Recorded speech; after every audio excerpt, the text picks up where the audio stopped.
Yeah, so I founded T-Pro really because I saw a need based upon 20 plus years of experience in the consumer products industry. So right out of college, I worked for consumer goods companies, and in the areas of analytics and consumer marketing and trade marketing, there really wasn't an avenue in which to do great analysis and to really understand how to reach the retailer and reach the consumer ultimately. So that's how we founded the T-Pro company.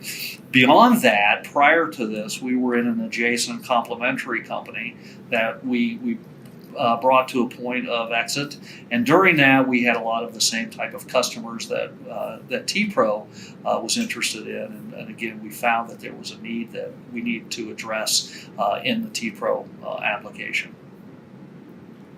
Yeah, so T-Pro started out trying to solve the problem of, how to better analyze the information relative to trade promotion. So all this money's being spent.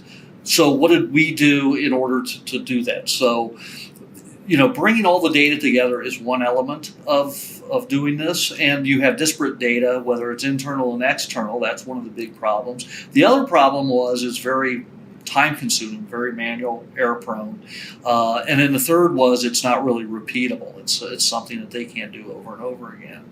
So what T-Pro was able to do was, number one, bring all the data together. That was our number one challenge and the number one thing that we were able to accomplish right off the bat. The second one is to make something that we could leverage our artificial intelligence, machine learning, and modeling capabilities to really understand what's driving the consumer behavior inside the store. And then the third, obviously, was to bring this into a repeatable, automated fashion. Yeah, I think that, one of the biggest, benefits of Rev1 and the investment overall was beyond financial. I mean, financial, obviously, and the capital infusion is obviously very, very important to us, but it really was around the infrastructure. I call it infrastructure because I thought that was an area that most startups, especially ours, was in need of. So, right out of the bat, we did not have the back office resources that I could afford or that even the capital would provide. I needed to use that money more judiciously around growing the business, and I really leveraged the Rev1 expertise and the network that they have in the areas of HR and legal, finance.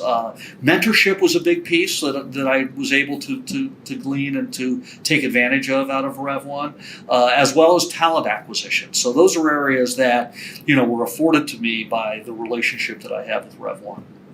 But that is absolutely the truth, though. I mean, it really is, and I will tell you, I've raised money twice here. I sold the company. I went through private equity and all that stuff. And there's so much money out there. It really doesn't. I mean, it's a commodity, and I hate to say that, but I mean, you guys really did help me out. I mean, it was, who do I talk to about my back office payroll? Who do I talk about for my PEO?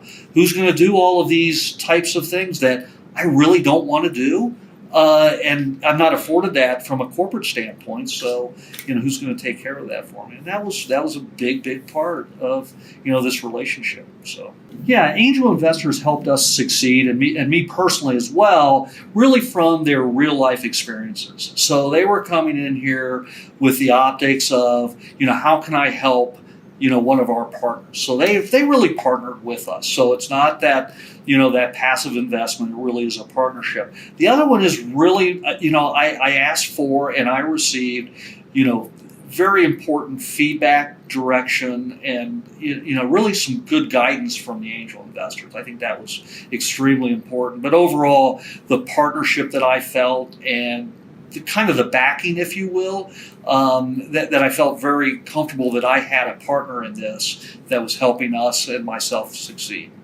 Yeah, the single biggest reason for the sale to Blacksmith is kind of hard to pinpoint. I think if I had to pick one, it would be scalability and growth of the company. Obviously, we're on a great trajectory building the business, but at a point where we needed to partner with and merge with a kind of a complementary company, that had a very similar culture to ours.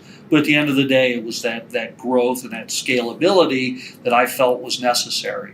Obviously, the returns to the investors and the shareholders was important, and I think we met that mark very well. And then, of course, to the T-Pro family, it was very important for us to continue that culture by merging with a company like Blacksmith. Yeah, so I kind of look at what my feelings were during this acquisition, this merger process, and it's really not when I knew it would go through. It's really the symbol crash when we released the signatures and we officially closed. Because I'll be honest with you, it was 97 days of blur from the time I signed the letter of intent to the time of closing. So it was nonstop.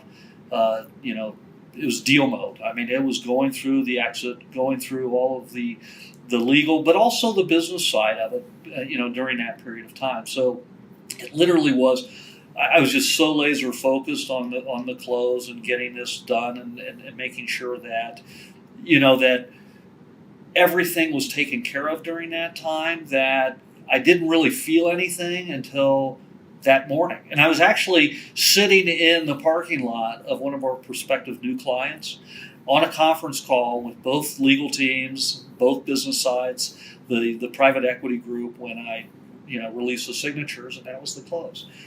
So I guess the real feeling was just surreal, and it's a little bit of a surreal fog now as I continue to work to merge the companies.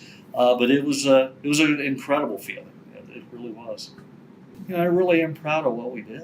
I mean, it's 4.5 years, 11 people, and what a great exit. I think everybody played such a huge role in all of this. It made my life really easy. From the board of directors, the observers, the directors themselves, to my professional team, my outside professional team, to all the people inside the organization. I mean, it made my life really easy. So, yeah, thank you.